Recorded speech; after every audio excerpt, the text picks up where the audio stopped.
This is CounselCast, part of the Legal Talk Network, and I'm your host, Karin Conroy.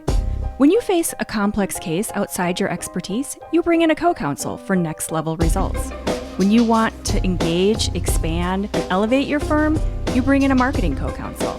In this podcast, I bring in marketing experts who each answer one big question to help your firm achieve more. Here's today's guest.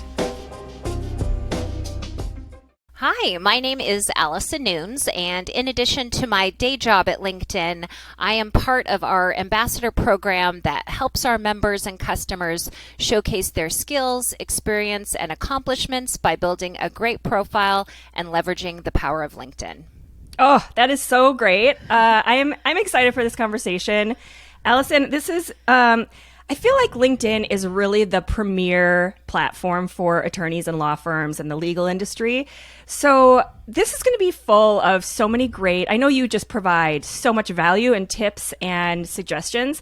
So it's going to be a great one for people to kind of, if you're driving, make sure you take a note or sit down with a notepad and take extra notes on this one or come back to it in some way, because LinkedIn has got so many opportunities there that I feel like people are really missing.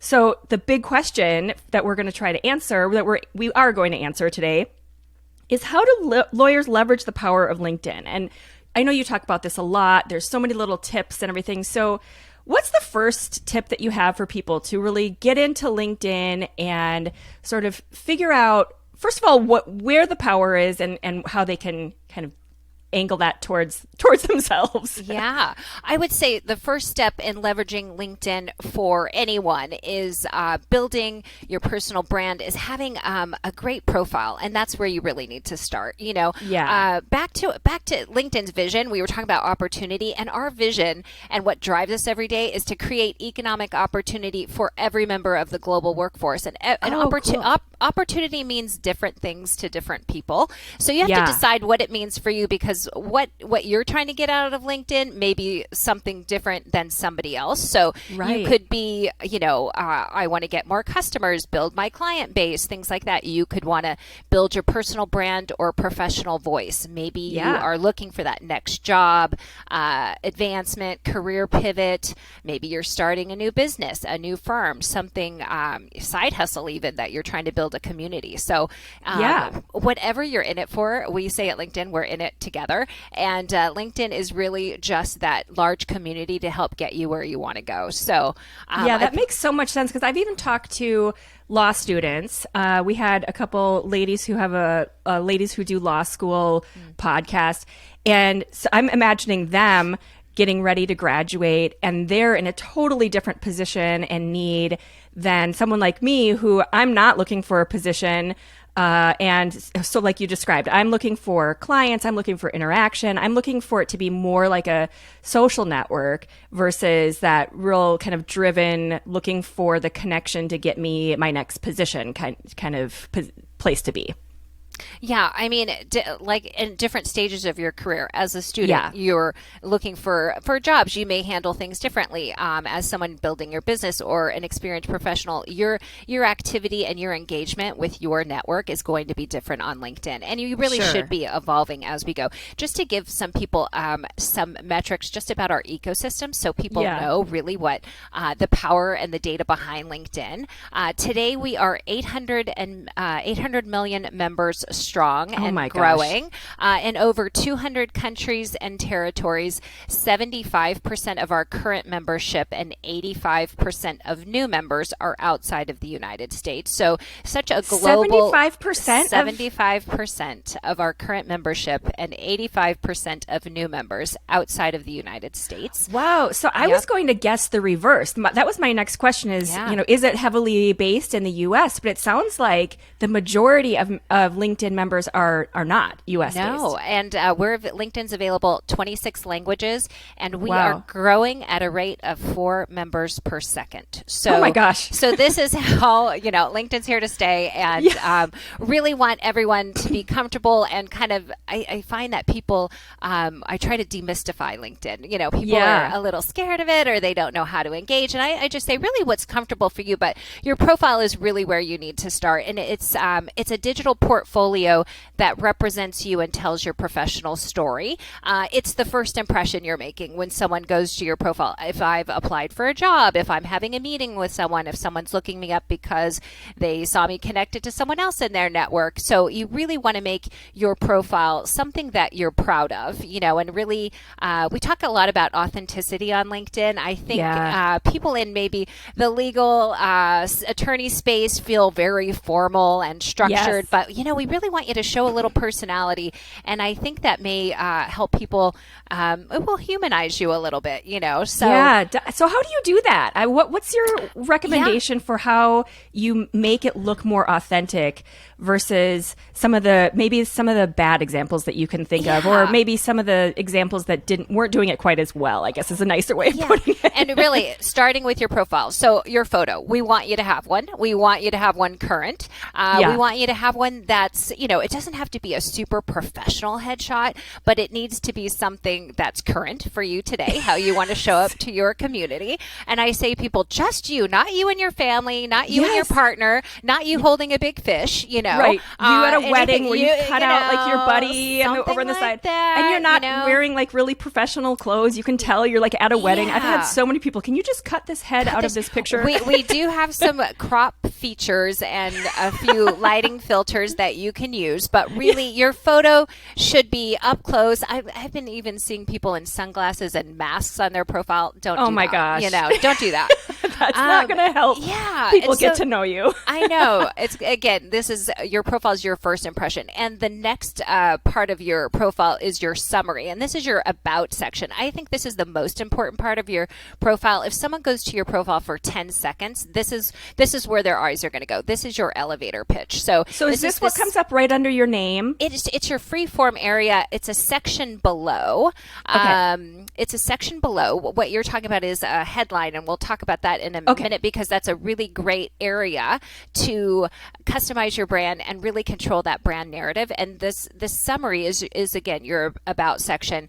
Again, if you're in the job searching stage, if you're in owning your own business or doing something, or a seller trying to get certain market or something like that, this is where you really want to kind of describe what you're about in your summary section.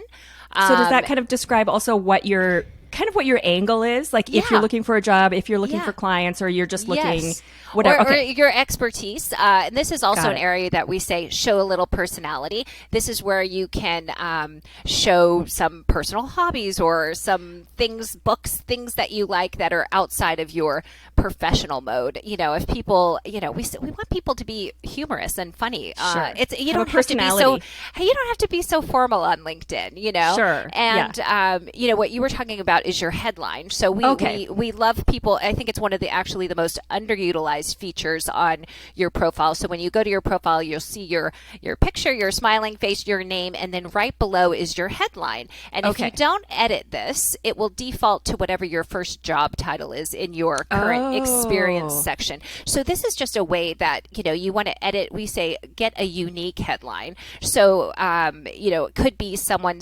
and people mix it.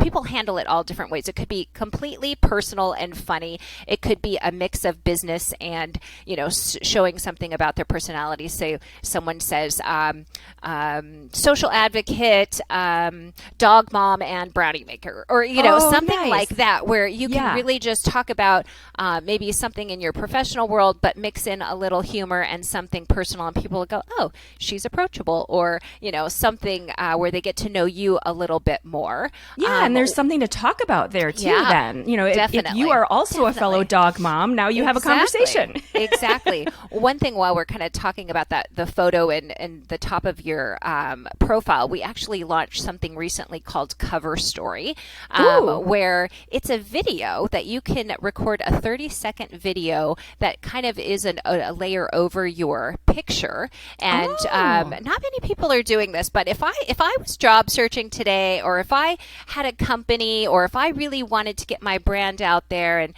get more followers and people added to my network, and I really had some specific goals, I would record a video. So it's a 30-second video that you really just brings your profile to life with your voice and your personality and what you're all about or what your mission is. So it's called Cover Story, and you can add a quick video. You just will see on somebody's profile, you can roll your cursor over their photo and it will start to animate. Cool. And That's such a great tip. it's just another layer to, again, humanize yourself a little bit, add some personality, and really make your profile robust because it's just more interesting too. And then like you just look fancy if you know the kind of latest and greatest you know things. all the cool things about LinkedIn. Right. Not everyone's doing it. So exactly. And the experience section is something I find most frustrating. People will have your job title and the company, but there's no detail under anything that you've done. It's not enough. It is not enough by just your title and the company. Nobody knows. And you're doing yourself a disservice by not listing your skills, your accomplishments, any of your responsibilities, where you made an impact. So make sure you go back, look at your experience, put a little, we say write it in short paragraph form, as it's just easier to read. But longer is not better. Be succinct and just focus on those really important things and skills and experience of your job. So go back to your experience section, because when people do searches on things, this is a big area where they search. It's going to also look at your skills. You can list up to 50 different skills in your skills section on LinkedIn. So those skills are almost like tags. Is that right? Yeah, Where they're sort of search terms? They are searchable. And I tell people, don't waste a skill on something that's too similar, Right. So as an event planner, I would do event manager and event planner. I wouldn't waste two different things on something so similar. Like think about all your soft skills, all the skills that are specific for your role, and you don't have to fill it with 50, but you have the option to if you'd like, Okay. And it's just an area. This is also where you can ask for endorsements. If someone visits your profile, LinkedIn does a really good job of prompting that person to say, hey, would you endorse Karin for marketing or something like that? And so they want you to engage on other people's profiles. And this is also where the recommendation section, having recommendations, referrals, client testimonials is just a great way to grow your business and your brand. And it's okay to ask for them. Yes. Yeah. People have such a hard time with that. Like, it makes me feel uncomfortable. But it's like, get over it. Everybody's doing it. Yeah. Yeah, it's a really easy way to, from your profile in your recommendation section, LinkedIn walks you through. You can send a quick link, and I would say to somebody, hey, I'm building out this area of my profile. I'd love if you considered adding a recommendation from when we worked together or when I supported you on this project or case or whatever it may be. And, you put it in their court, and it doesn't take a lot, couple sentences. And also, if you're asked to give someone a recommendation, or not even asked, if there's someone you've worked with, these things go a long way, and people really appreciate that today. So that's such a nice idea too, to just kind of take the initiative to offer recommendations for other people without being prompted. Like that's such a really nice gift that you're offering people. Yes, that's a good point. Yeah. And then I'm assuming if you go out and do that, there's a higher likelihood that they'll do that in return for you as well. Oh, I just believe in karma in that way as well. Paying it forward and kind of bringing that to you. One other feature I wanted to mention that when we were talking about your headline and your profile up at the top, we have something that you can record the pronunciation of your name, your name recording. We were talking about this because both of us, your last name, I'm sure gets butchered all the time, and my first name all the time. I get Karen. Yes. And this is such an important topic for me because we were saying I have known people who have mispronounced my name for years and years, and I really think you're just not paying attention. And it kind of especially in a professional arena, if you are mispronouncing someone's name who you are hoping to work with or get a job from, you have to notice these details. And especially if they are telling you how to pronounce their name, and then you mispronounce it on top of that, it does not look good for you. It's true. And don't assume you know how to pronounce somebody's name just because in your head this is what it should sound like. Exactly. So as a user, you can record your name pronunciation through the LinkedIn mobile app. It's like a push-pull kind of stop-start, and it will go to your profile, you'll see a little megaphone by somebody's name, and that means they have recorded their name. So I recommend to people as a best practice, if you've got a job interview, someone you're meeting with, potential client, even a colleague, hey, go look at their profile to see if they've used this feature, and you just click on it and you hear the recording, and most of the time you're like, oh my gosh, I didn't know that was the correct way I thought it was to Karen. say this person's name. So it's a great tip for a user, and then someone that, for yourself, and then also if you're meeting with new people or something, take a look at their profile and see if they have that recording done. Yeah, and record it for yourself. And unless your name is John Smith and you pronounce it that way, it's just a nice feature to have so that people feel comfortable using your name and not worrying that they're butchering it as well. Exactly. It's just another level of inclusivity that we talk about also on LinkedIn, and it's so important to make people feel seen and heard and included. And, lots of people have lots of unique pronunciations and unique names, and it's just a wonderful thing to be able to do that. I love that. I love that feature. It also kind of tells me when I'm talking to someone, if I've known them for a while and they're continuing to mispronounce, not only are they not paying attention, but then I wonder how detail oriented they are just in general. Yeah. And then also I feel like it tells me something about my relationship with that person. So clearly they're not caring enough to notice that my name is not pronounced that way. And so there's kind of a line there that if you continue to mispronounce my name after a certain amount of time, I realize that we're never going to get past a certain level of relationship because we've got this distance that you're not even paying attention to that kind of a detail. So it seems like a minor thing, but it really isn't. It is so true. Yeah. I would say just closing out on your profile, make sure it's dynamic. Keep it up to date with any new awards, new skills, anything, new job experiences, anything that you want to kind of keep adding to your profile. It should be dynamic. You should go back, take a look at it with a fresh pair of eyes. And sometimes I go, God, this sounds so weird. Why did I write it this way? And then one day I just change it, or I, care about something more that I, change around on my about section, or, just something new that I want to put out there to my community and my network. So I would just say to people, go back to your profile, make sure it's complete, make it something you're proud of, and, then you can just kind of be in maintenance mode with it. And, easy. Well, and so we also talked about kind of overall strategy. So the profile stuff, it's such awesome and important, just to kind of get all those kind of nuts and bolts. But in terms of the overall approach with like a strategy, a content strategy, but then also, so let's talk about that first, because then there's another topic that we had talked about, kind of talking about the sort of everything that's currently going on in the world in terms of LinkedIn. But first, what is your recommendation for how to really, if we've got content and we've got information to put out on our profile, what's the best way to do that? Yeah, I would say there's a couple of tips you can do to become that thought leader, where you're sharing quality content, building trust, credibility, engaging in the network, publishing an article or a newsletter. This is where, you're the author of this content that you're putting out there. Easy to do through the platform. You want to be consistent in the topics that you write about, and you want to have, the right cadence of how you share it. Again, we talked about being authentic, being vulnerable. We're seeing a lot of vulnerability on the platform lately. And it's what people are responding to, and maybe it's just the time that we're living in. And sometimes you do have to get personal to kind of share your why and your point of view.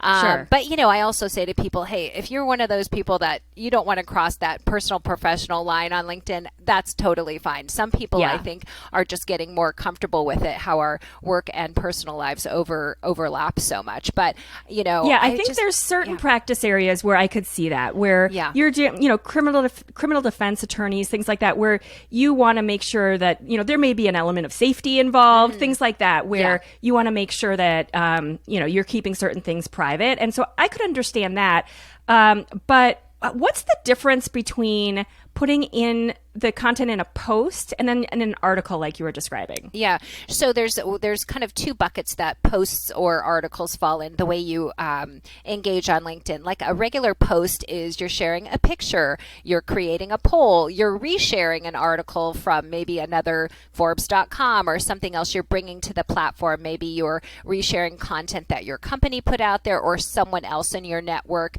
shared, and you are resharing it in your feed. That is what we consider a post. If you're publishing an article, it is, a little bit longer form that you are digging into a specific topic authored by you. And you can choose as an article form, or you can make it a newsletter or a blog post, and it kind of formats that way. We want to, always add imagery to it. LinkedIn helps you add that. And then also it will show, and we say about 1,500 words is a sweet that's spot long. for no more than 1,500, we should say. Okay. And, when you're digging into an article where you're, exploring a topic more, LinkedIn will say, this is a 2-minute read, this is a 1-minute read, to let that user know, like, hey, do I have time? This or is you what can you're go back committing and to. go back and bookmark it. And what's great about when you're posting on LinkedIn, whether it's a regular post or an article, you can really dig into the metrics and see, how is my content being viewed? Who's viewing it? Are they in my network? Has it been reshared? That's always a really good metric to know. Wow, somebody thought this was good enough to reshare in their own network. And something's an example that I have in a presentation that I do that shows that what's so interesting about a metric is that most people, this person had posted this thing, and most of the views and reshares were from second connections. So that means, it's really interesting. So say I posted something and you commented on it, and you and I are first connections because we're connected on LinkedIn, but you commented on it. So your activity showed in your network, in your feed, and someone that's connected to you but not to me is a second connection to me, and that's where some of the views are, just based on what it's a really interesting way of how things go viral. So when you ever publishing something or posting something, it'll say, do you want to just share with your network? I say share to everyone, so that you just don't know where someone might find your content valuable. A couple other things I wanted to say about, when you're sharing content, it's one thing to do it in an article or a post, but we also have LinkedIn Live, which is sort of our broadcast platform. You do have to apply to get access, but you've probably seen some live conversations, or people maybe in your network are saying, so-and-so's Karin's going live right now, I have seen a couple of those. LinkedIn, and it could be that you're sharing some content or exploring a specific topic on your own, or maybe you're interviewing someone, or you and a colleague could be taking Q&A. This could be a really great angle for, kind of offering legal advice or guidance in certain things. Again, the way to build trust and relationships is being credible and providing value to people, and not trying to put a hard sale out there. People don't want to be sold to. No. They just want to go, oh, I really like this post and I'm going to follow this person. And they really know what they're talking about. They seem like the person I need to ask these questions to. One thing, as I was saying about following, we just created creator mode, which is something you can, as a user, if you want to really build your community, increase your brand awareness, have a little more credibility with your profile. If you're talking about some specific topics, we say activate creator mode. And what that's going to do is it's going to prompt you to say, what are the topics that you are focused on when you create content? It's going to change your connect button to follow, so people can just quickly follow you. Yes. Yeah. And then you could add hashtags of the things that you are focusing on, because people follow hashtags. If you're following influencers or, you don't have to be connected to someone to see what their content is. You can always follow somebody. Like I used to not be connected to LinkedIn's previous CEO, but I would follow him so I could make sure I would see anything he posted in the feed and, as a follower.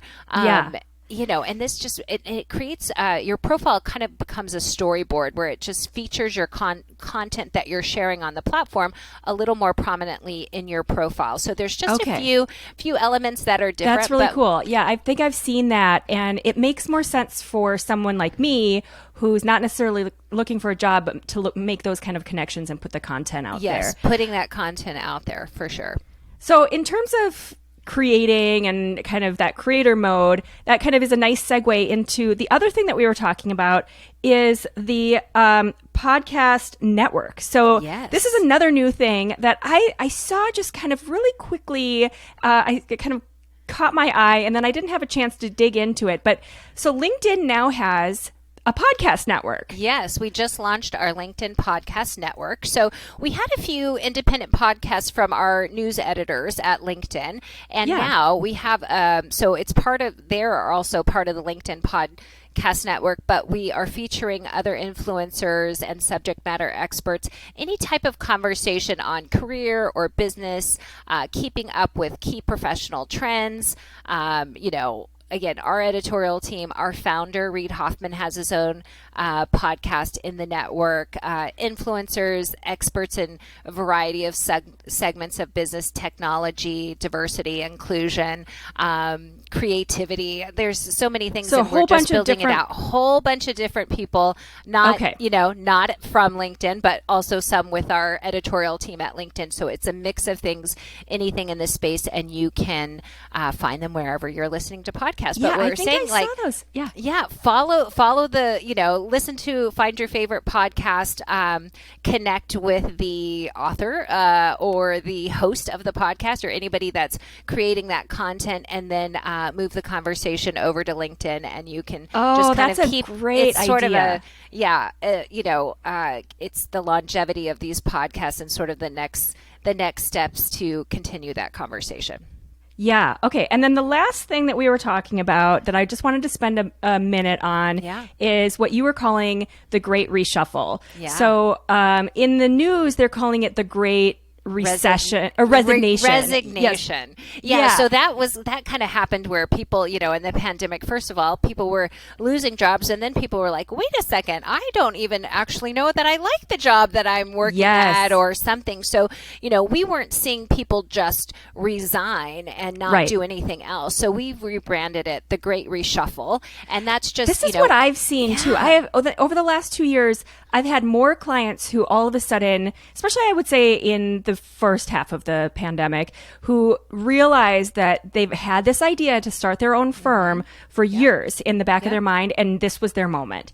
And they had thought, in their own mind that maybe this was a 3 to 5 year plan. And then instantly when we were all having this moment of kind of rethinking about our whole lives, because we were all just sitting around, for some of us anyway, they realized they needed to do it now. And so that 3 to 5 year plan got shrunk into now.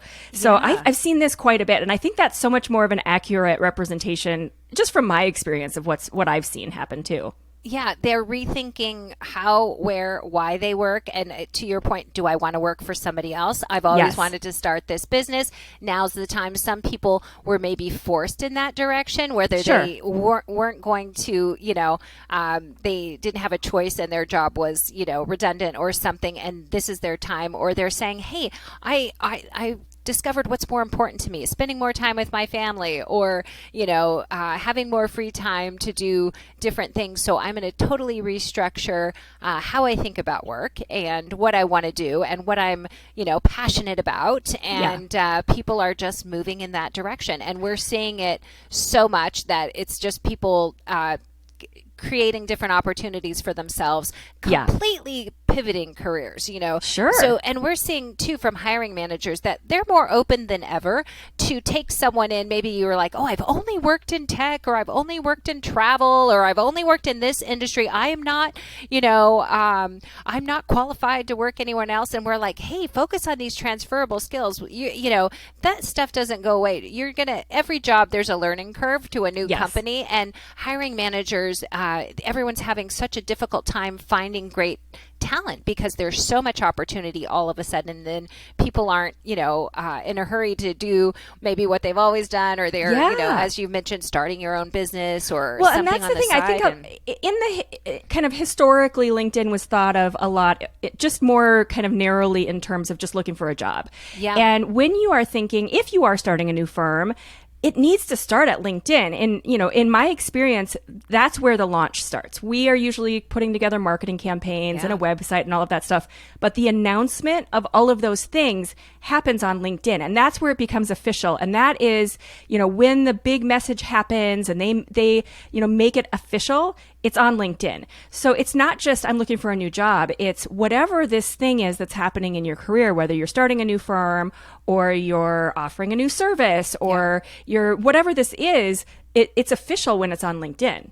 Yeah. And there's so many more ways to do it other than just writing something. And, LinkedIn helps people promote when they're changing careers or jobs or things. And, there's video. What's the best way to do that? Do you think it should be kind of a post, or what's the best way to kind of make that?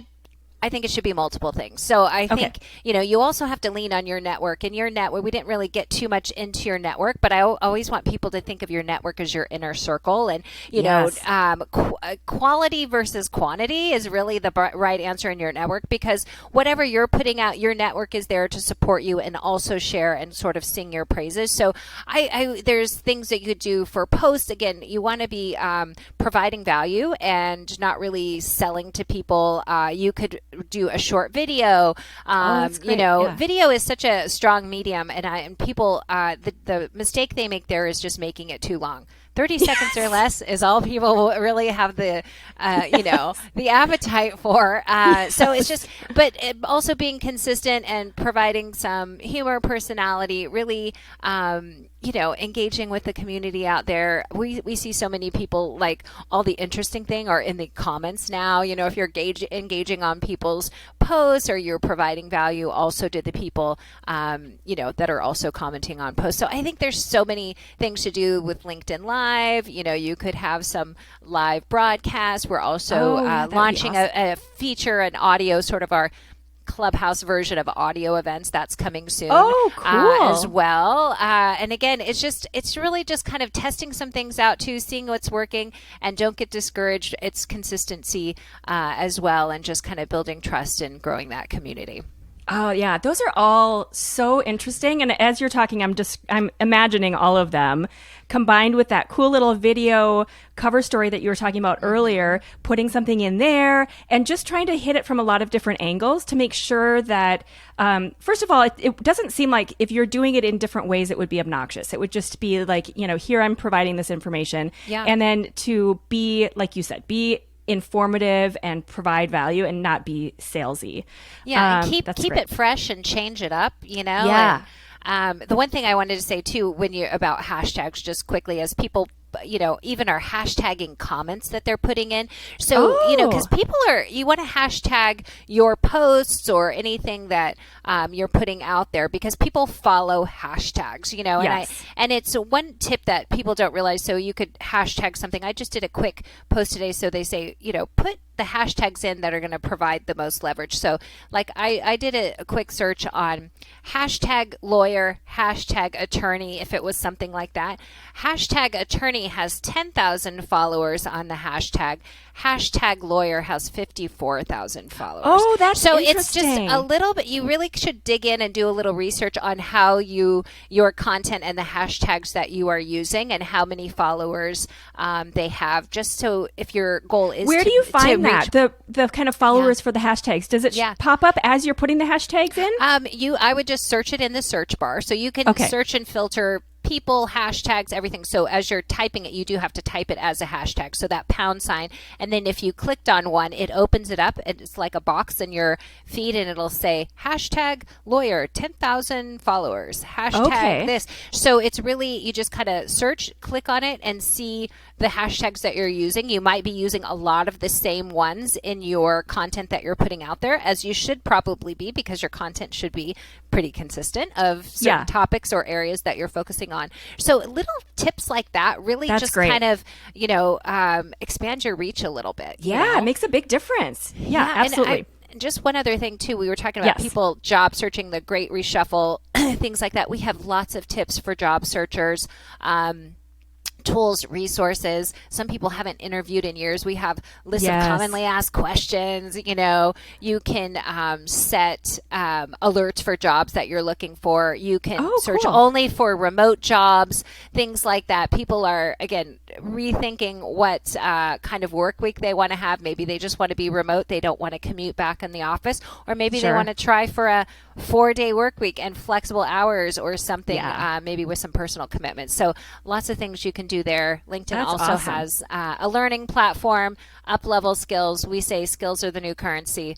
You really should always be learning and being prepared for that next opportunity. Well, between that and the podcast network and then this audio network, there's just so many cool things that I feel like it's really underrated. I feel like people don't necessarily know about all these awesome opportunities, and to find it all within LinkedIn, where, you know, when we first started talking, we were talking about how this is really the network for lawyers. So it kind of puts a nice box around it where these are the right connections. You've already got this professional presentation, and then on top of it, now here's a whole bunch of awesome resources. So that's so helpful. That's really great. And if you follow, LinkedIn does different blogs that they'll just put out there, and that's kind of where people will learn about new features. We try to put things out there as best as possible, and sometimes some people figure it out. Excuse me, but some people have no idea certain features exist. That would be so helpful for them. So follow our I think the blog podcast network is going to be a surprise to a lot of people, because I just came across that the other day. Yeah,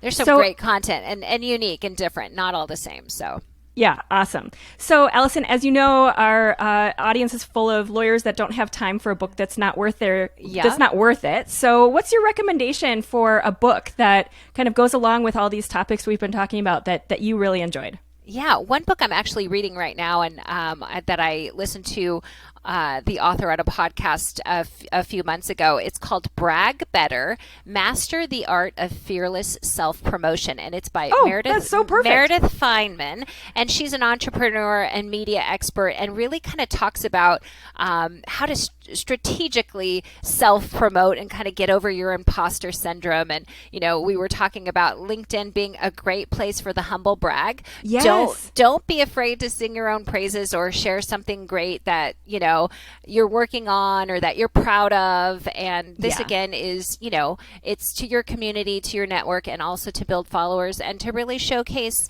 all of the good work that you're doing and your accomplishments. So and it's people are expecting to see that. I think on other platforms, they're going there for other reasons. They're looking for more entertainment, or they're not really looking for you to talk about your job and what's kind of happening professionally. But that's what they expect to see on LinkedIn. So it doesn't come across as annoying or obnoxious or whatever. It's expected. And so you definitely need to be out there promoting yourself. And that sounds like a great resource for that. Yeah. And also when you see people in your community and your network with new jobs or things to be proud of, make sure you engage on their posts and congratulate them. And it's really what it's all about.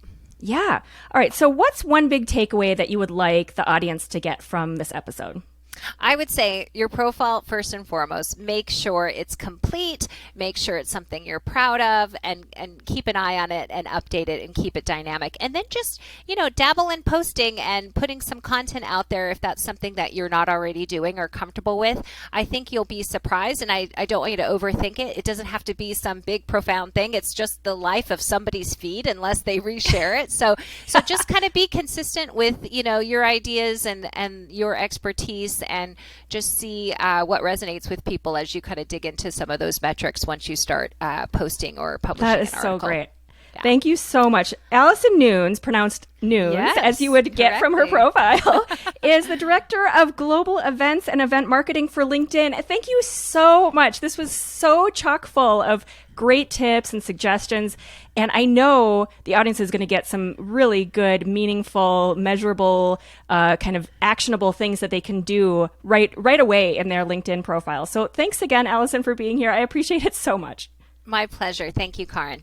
Thank you for listening to this episode of the CounselCast podcast. Be sure to visit our website at counsel-cast.com for the resources mentioned on the episode and to give us your feedback. If you enjoyed this episode, I would appreciate if you could rate and review the podcast on Apple and subscribe to your favorite podcast platform. See you on the next one.